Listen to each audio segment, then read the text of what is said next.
बातमी आहे धुळ्यातून। धुळ्यात जिल्हा परिषद शाळेत अपुऱ्या वर्गखोल्या असल्याचं चित्र दिसतंय। एकाच वर्गात 2 तुकड्या बसवण्याची वेळ आलेली आहे। वारंवार मागणी करूनही शिक्षण विभागाचं या सगळ्या परिस्थितीवर दुर्लक्षच असल्याचं पाहायला मिळते।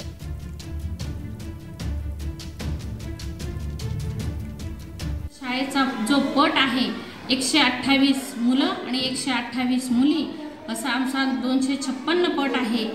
तरी आमच्या शाळेमध्ये वर्गखोल्यांअभावी आम्ही इयत्ता पहिली व इयत्ता दुसरी आणि इयत्ता तिसरी असे दोघी वर्ग एकत्र बसवतो आणि शिवाय मुख्याध्यापकांसाठी कार्यालय देखील उपलब्ध नाहीये। तरी शासनाने आमच्या शाळेची दखल घ्यावी अशी मी विनंती करते।